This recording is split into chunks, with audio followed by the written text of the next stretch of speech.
Coba catat definisi cantiknya menurut dokter Rizky. Definisi cantik itu yang pertama kita harus percaya diri dulu. Berarti belum tentu putih. Belum tentu putih. Belum tentu putih. Ya, Ayo. karena tiap orang beda.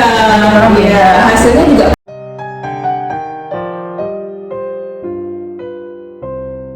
Halo Sobat Citana, apa kabarnya? Nah sekarang ketemu lagi sama saya dan sebelah saya sudah ada wanita cantik satu ini yang nggak kenal kayaknya nggak update deh. Sebelah saya ada Dokter Yesi Rosalia, benar namanya dok ya? Bener dok. Kita mau ngobrol. Halo semuanya, apa kabar? Oke, Dokter Yesi ini salah satu teman saya, dokter yang sekarang sibuknya lagi di bidang Estetik, iya, estetik ya, kecantikan. Ya, sesuai ya wajahnya ya. Kalau wajah objek kan serius gitu kayak saya. Kalau pakai makeup nggak ngaruh karena nanti kecipratan darah. Tapi kalau Dokter Yesi itu dia dipraktek sendiri kan? Iya, praktek pribadi dok. Praktek pribadi nggak atau tarik ke rumah sakit atau gimana? Sudah pernah dok. Ada pernah. Cuma kalau untuk estetik kan memang kalau di rumah sakit terbatas ya dok. Jadi kayak belum ada mungkin poliestetik kan, apalagi di rumah kan belum ada. Jadi mungkin sekarang prefer untuk pribadi dulu ya. Menarik ya, Dokter Yesi ini aslinya bukan orang Bima. Bukan. Sejak kapan Bimanya dok? Kurang lebih sudah 4 tahun ya dok. 4 tahun terjebak atau gimana? Ada orang cantik gini mau nyasar di sini apa terjebak, terdampar mungkin di laut sebelah sana lawatan atau gimana dokter? Gimana ceritanya bisa sampai ke Bima? Kebetulan suami orang Bima dok. Oh ya, jadi nama suaminya mungkin supaya diperjelas nama suaminya ya. Takutnya dikiranya masih single. Suami saya kan aslinya Bima. Armansyah aslinya Bima. Jadi karena saya sebagai istri yang baik ya dok.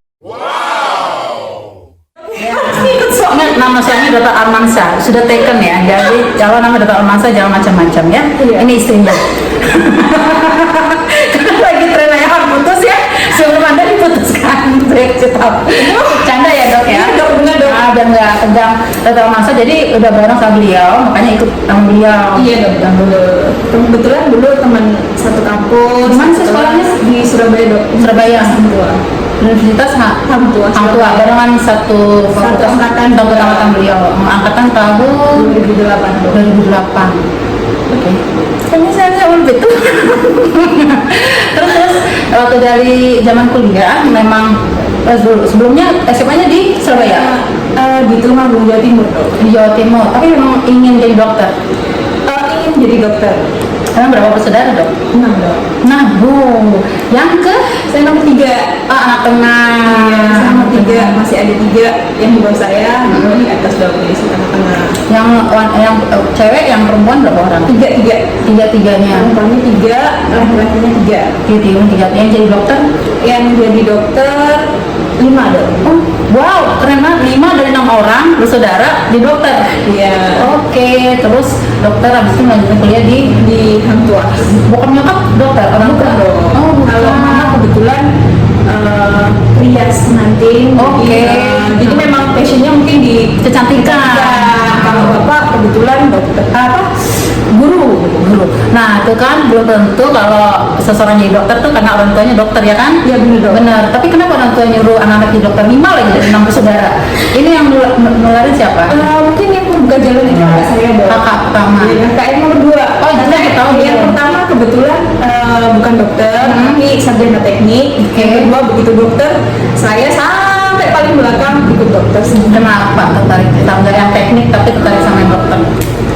Mungkin karena dulu sebenarnya orang tua sih dok yang kepingin kan, zaman dulu kan orang tua pengennya anaknya jadi dokter. Oh, iya. Dok diarahkan ke situ. Mungkin setelah kakak saya udah masuk ke dokteran, kira-kira lebih hemat juga dok, bukunya kan bisa turun tuh. Coba ceritanya jadi kebetulannya ada. Jangan Anda pikir karena keren aja ya. Iya. Jadi kalau buku kedokteran itu biasanya rata-rata ilmunya hampir sama ya dok ya. Iya, dok. Jadi bisa dipakai lagi dari kakak ke adiknya. Turun temurun. Udah gitu karena ada yang pengalaman sebagai kakaknya dokter, jadi mungkin secara keilmuan mudah untuk dibagi ya pengalaman-pengalamannya. Oke, jadi ketemu dokter Armannya di Surabaya waktu satu angkatan. Nah tadi sekian banyak yang deketin, kan cewek cantik banyak deketin kan? Kenapa Bima gitu? Kenapa nggak yang di Surabaya? Pasti ada. Mungkin karena judulnya itu dok. Judulnya itu kebetulan dia dulu bilangnya Bima dekat dok. Ternyata jauh. Tolong bertanggung jawabkan Pak. Jadi saya ke Bimanya setelah udah nikah dok. Baru setelah nikah baru ke Bima. Tapi sejauh ini Bima sudah sangat berkembang sih dok. Ini belum berkembang banget ya. Bahkan selama 4 tahun terakhir itu mungkin Pesat banget. pesat banget dok. Besar banget ya. Oke sih ya. Oke banget. Lalu terus dokter sendiri yang tertarik di bidang kecantikan atau ada yang main di antara 5 orang itu? Dari kakak saya Ceweknya 3 kan? Iya. Yang 3-tiganya dokter. Yang adik saya dokter gigi. Dokter gigi, yang satu lagi dokter Dokter kecantikan juga. Jadi kita selalu berdua dok. yang pakai jilbab itu ya. Iya. Kalau di Instagramnya apa Instagramnya dong? Kalau saya Instagramnya @yesirosalia. Yesi Rosalia, ada salah satu wanita cantik yang suka foto bareng, saya suka perhatiin di Instagram yang pakai jilbab bener. Iya benar. Nah itu kakak kandung dari beliau dan tertarik juga di bidang Estetik. Estetik. Kebetulan kalau di Tulung Agung sudah ada klinik dok. Jadi kliniknya berdua. Ini memang lebih fokus ke estetik. oh gitu. Jadi Mungkin begitu kalau saya mama pindah- ya, Iya. pengaruh ibu ya. Pengaruh mama juga sih dok. Jadi begitu pindah ke Bima, otomatis jauh. Jadi karena memang sudah terbiasa di bidang estetik, saya melanjutkan aja di sini. Apa sih yang bikin dokter, walaupun kita lihat pengaruh dari ibu, tapi yang bikin dari hati kecil kita tertarik di bidang kecantikan itu apa?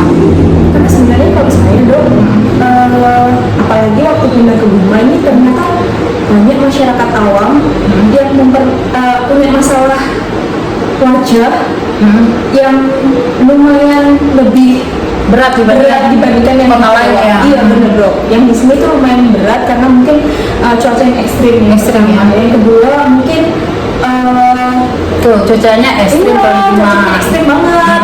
Jadi yang dulu yang dari Pulau Jawa sebelum di Bima, movie kedua karena di Bima cuacanya termasuk kota terpanas ya. Iya, Di Indonesia 39 derajat saya pernah baca bahkan. Benar dok. Nomor satu. Nomor 1 loh kalau terpanas. Terus Jadi karena permasalahannya banyak, saya juga merasa kayak oke, kalau misalkan dengan pengetahuan yang saya punya, terus mungkin dengan produk yang saya punya juga dok, dalam arti kebetulan saya sama kakak kan memang sudah lama dok Tertarik yang di estetik itu, jadi di Pulau Jawa udah lama. di Jawa udah lama dong.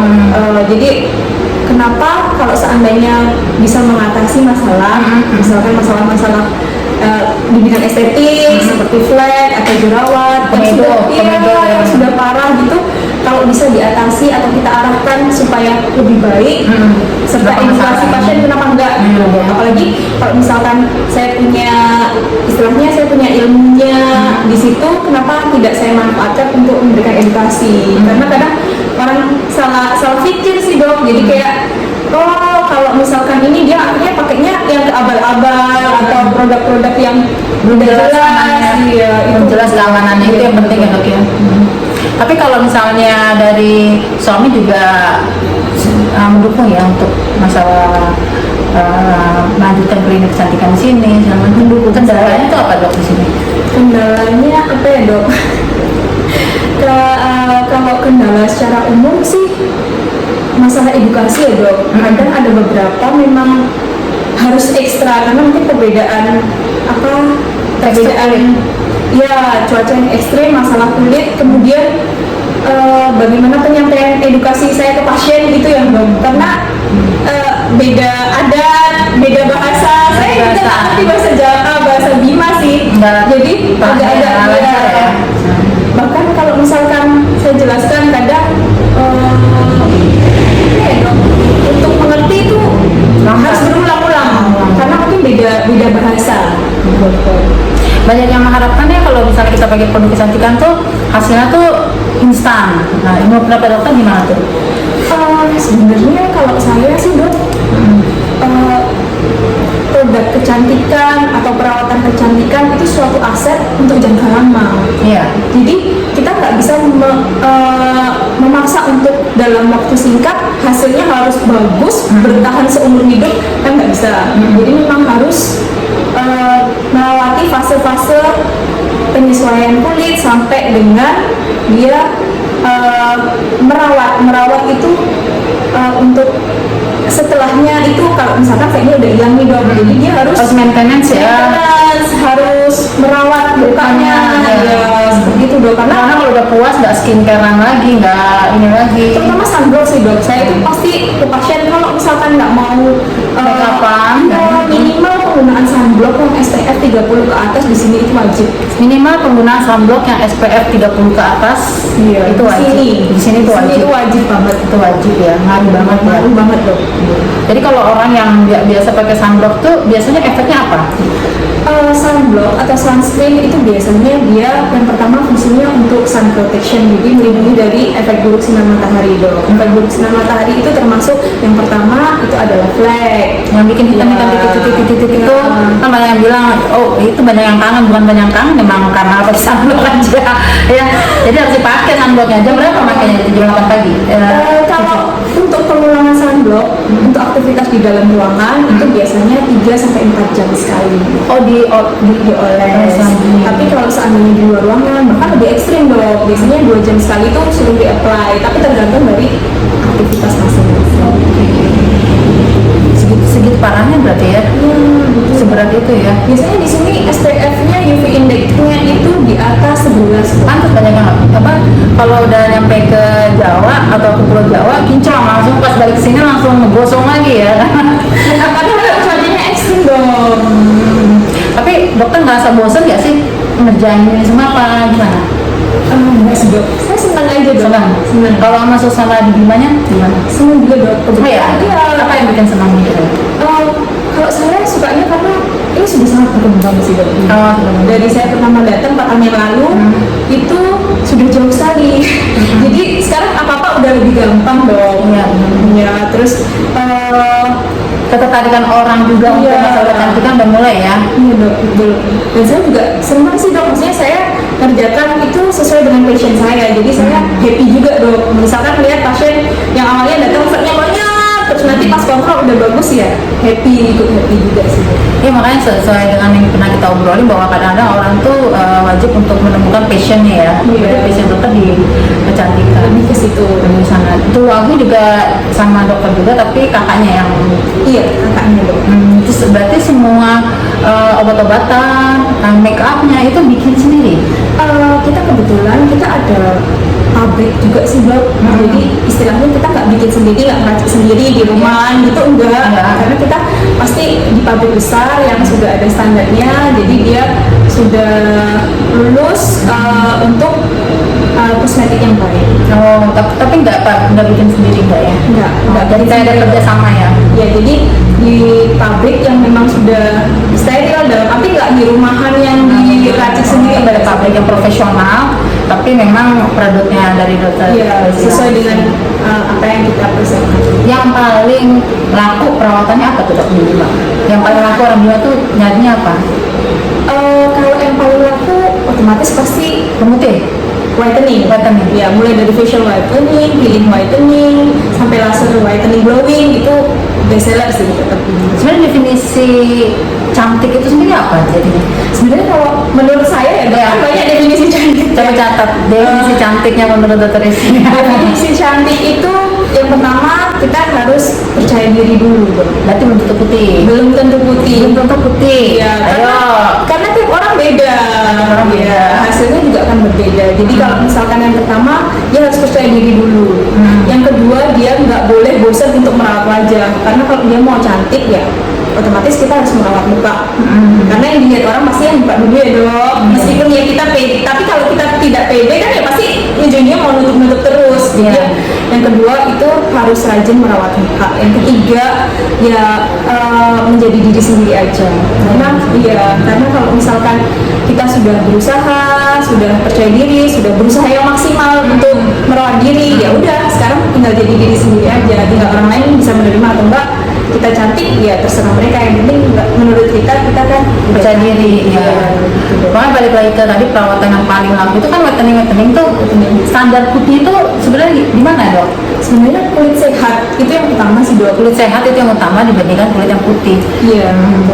Jadi kalau misalnya kita nih datang klien terus dia bilang dok saya pengen putih, nah dokter tuh standar putihnya buat orang-orang tuh beda-beda jadinya. Beda.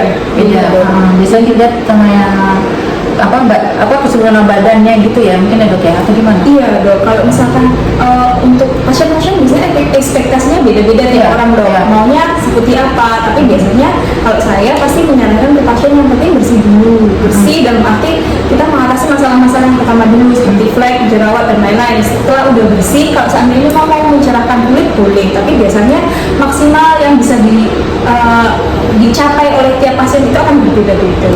Ya, kita nggak bisa memaksakan sih semua standarnya putihnya sekian. Pada pengen jadi standar Korea? Iya. Nah gimana tuh? Kerjaannya langsung bandingin sama yang kerjaan gitu tuh. Ya saya maunya kayak artis tuh. Padahal artis tuh kan juga perawatan juga bisa juga. Jadi karena kalau saya biasanya saya selalu edukasi lagi sih ke pasien dok. Kalau yang pertama ya kulitnya yang penting sehat, kulitnya bagus, tidak bermasalah. Untuk standar putih tiap orang akan bervariasi. Kalaupun misalkan mau lebih cerah atau kulitnya lebih putih dibandingkan sebelumnya, ya berarti harus ekstra dalam arti apa? Harus lebih rutin untuk penggunaan sunscreennya, perawatannya juga harus rutin karena nggak mungkin kita mengharapkan diam-diam di rumah ya dok. Iya. Sambil diam-diam aja nonton TV tapi mengharapkan putih kan nggak bisa dong ya. Jangan malas bersihin muka, pakai krim malamnya ya dok ya. Kadang-kadang kan rajinnya pas pagi, pas malamnya pulang belum tidur gitu, gak bersantai aja. Jadi harus rutin itu. Nah kalau perawatannya lain selain perawatan wajah apa dok? Perawatan tubuh juga ada ya? Perawatan tubuh sementara ini masih belum terlalu komplit sih dok. Jadi kalau misalkan untuk sekarang belum ada untuk treatment kayak body peeling. Tapi kalau yang di Tulungagung sudah ada body peeling, IPL badan juga sudah ada. IPL badan, sampai IPL badan ya. Tapi seberapa besar sih pengaruh gen dok? Kalau misalnya ibaratnya gennya memang nggak bisa seputih itu, memang bisa dirubah jadi. Kalau saya sih dok, kalau untuk merubah gen itu susah. Tapi kita bisa mengusahakan supaya Lebih cerah. Ingat ya, lebih cerah. Jadi soalnya gini dok, sekarang tuh di luar sana itu banyak yang hand body abal-abal, misalkan kayak gitu itu yang justru putihnya cepat, tapi habis itu pasien-pasien datangnya stretch mark di mana-mana dok, kulitnya gosong seperti itu kan. Saya tuh bulat-bulatan halus Iya, gitu. betul. Jadi malah bikin bekas yang membahayakan buat kulitnya sendiri ya. Karena Dan nggak bisa hilang dong. udah nggak bisa hilang. Cuma susah sekali hilang. Iya. Jadi sebenarnya kalaupun kita itu warnanya lebih gelap, sebenarnya ada keuntungan juga ya untuk melatonin gitu ya dok ya. Iya. Karena itu kan dia bisa dengan UV nggak terlalu menyerap gitu atau gimana? Betul dok, biasanya memang pasien-pasien kalau misalkan kulitnya cenderung lebih cerah, biasanya dia akan lebih sering keluhannya Kemerahan. ya, kemerahan di muka. Tapi sebenarnya kalau penggunaan sunscreennya sudah bagus, Ya. itu biasanya kalaupun merah nanti akan cepat membaik dengan sendirinya. Karena kan yang utama itu adalah melindungi kulit dulu, kemudian menutrisi kulit. Jadi supaya kulit tetap sehat, seperti itu dok. Jadi kalau misalkan memang yang kulitnya gelap, dia memang ada bagusnya juga karena dia lebih tahan terhadap sinar UV. Tapi kan biasanya sekarang standarnya orang tuh gitu dok, maunya putih. Tandanya putih nih, bahaya juga nih kalau misalnya tanda putih itu kadang-kadang suka maksa ya. Iya. Suka maksa. Tapi dokter impian ke depan di bidang kecantikan. Tetap akan di Bima terus dong. Insya Allah udah, kebetulan suami nanti kan balik ke Bima lagi. Di sekolahnya di Orto ya dok ya? Iya. Di Dokter Arman itu sekolahnya saat ini sedang kuliah di ortopedi Udayana ya Bali ya. Nanti kalau balik ke sini ya tetap di sini sih. Impiannya ke depan gimana? Impiannya supaya seperti klinik kecantikan, kemudian skincare yang ada di Bima ini semakin maju, perawatannya juga semakin maju, masyarakatnya juga semakin terbuka pikirannya mengenai pentingnya penggunaan skincare dan juga treatment atau perawatan-perawatan yang memang diperlukan sebagai salah satu preventif atau pencegahan dari aging proses, jadi penuaan dini. Apa pesan-pesannya dok buat netizen-netizen yang saat ini mungkin sangat bertanya-tanya seberapa penting masalah kecantikan? Banyak yang bilang itu kan cuma urusan permukaan aja. Apa pesannya dok? Kalau pesannya yang penting kalau kita ingin menjadi cantik itu adalah yang pertama harus percaya diri, karena apapun secantik apapun kita kalau tidak percaya diri, kita tidak akan bisa memberikan yang terbaik di depan orang lain. Yang kedua, tidak boleh lelah atau tidak boleh capek untuk merawat diri, karena merawat diri merupakan salah satu bentuk kita menyayangi diri sendiri. Yang ketiga, itu setelah kamu melakukan hal yang sudah maksimal, kamu boleh beranggapan kalau menjadi diri sendiri merupakan option yang terbaik dari versi Anda sendiri, seperti itu. Jadi jangan lupa untuk merawat diri, merawat muka, merawat badan, semuanya supaya jauh-jauh dari itu ya Dok ya, dari layanan putus Dok. Jadi yang pertama adalah percaya diri, yang kedua usaha. Jadi jangan percaya diri aja tapi nggak usaha, dan jangan kalau usaha harus percaya diri karena kamu udah usaha. Ya nggak sih? Iya benar. Oke, untuk sekarang selesai dulu nih sama Dr. Yesi. Nanti ada lagi season berikutnya. See you.